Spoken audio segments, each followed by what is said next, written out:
À Jérusalem, nous retrouvons notre correspondant Daniel Haïk ce matin. Bonjour Daniel, Boker Tov, et on parle des consultations du président de l'État, bien sûr, ce matin en vue de la désignation du député qui doit former la prochaine coalition.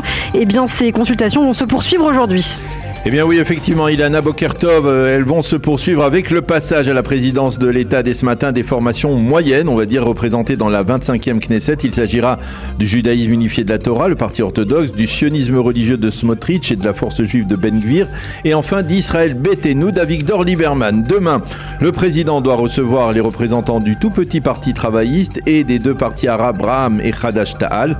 Hier, sans surprise, les représentants du Likoud ont recommandé Binyamin Netanyahou, les représentants de Yesh Atid, eux, ont recommandé Yair Lapid. Ce qui a été par contre plus surprenant, ça a été la décision des représentants du camp républicain de Benny Gantz de ne recommander ni Yair Lapid ni même Benny Gantz lui-même, et ce alors qu'avant les élections, eh bien Benny Gantz se considérait comme le seul capable de former le prochain gouvernement.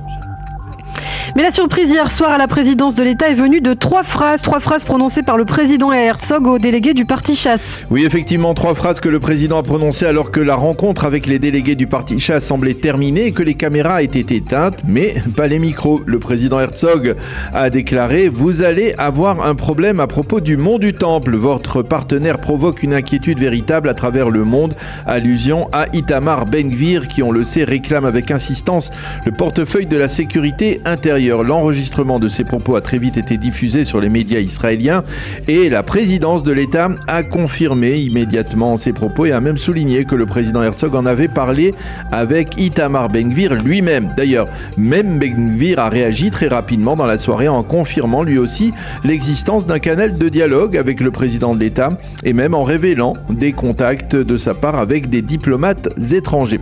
Il faut souligner que ce développement intéressant intervient alors que le président Herzog ne cache plus son souhait de voir se former dans l'absolu un gouvernement d'union nationale. Il en a parlé hier avec les représentants de Yesh Atid et du camp républicain qui ont repoussé fermement une telle éventualité. On estime que c'est soit vendredi soit dimanche que le président confiera à Binyamin Netanyahou le mandat pour former le prochain gouvernement. Et puis parallèlement, Binyamin Netanyahou et le Likoud poursuivent leurs consultations en vue de la formation de la coalition. Oui, les équipes de négociateurs du Likoud dialoguent avec les orthodoxes et avec le sionisme religieux. Pour l'instant, on sait que les partis orthodoxes s'opposent à la nomination de Bezalel Smotrich au poste de ministre des Finances et l'on estime que le portefeuille devrait revenir finalement à Aryeh Deri, le leader du parti Chasse. Dans cette hypothèse, Smotrich pourrait alors donc devenir ministre de la Défense. Le leader du sionisme religieux s'est d'ailleurs entretenu ces derniers jours avec d'anciens généraux israéliens. Quoi qu'il advienne, on estime que Binyamin Netanyahou pourrait présenter son gouvernement mercredi prochain au lendemain de la séance inaugurale de la 25e Knesset.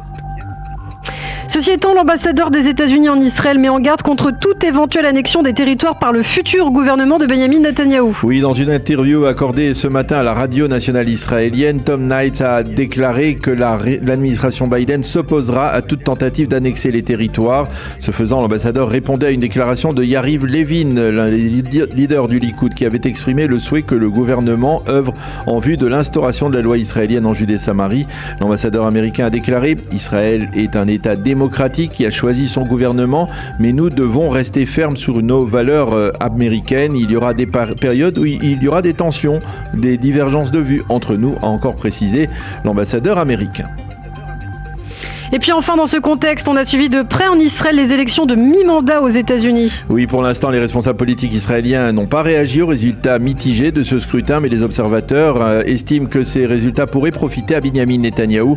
Le président Biden, lui, vous le savez, a réagi à ces résultats en affirmant qu'il s'agissait là d'une bonne journée pour la démocratie américaine et d'une bonne journée pour les États-Unis. La vague rouge, sous-entendue républicaine, ne s'est pas produite, a dit le président, qui ressort tout de même affaibli par ces élections. Biden a d'ailleurs affirmé qu'il souhaitait se présenter à nouveau en 2024, mais qu'il ne prendra une décision à ce sujet que l'an prochain.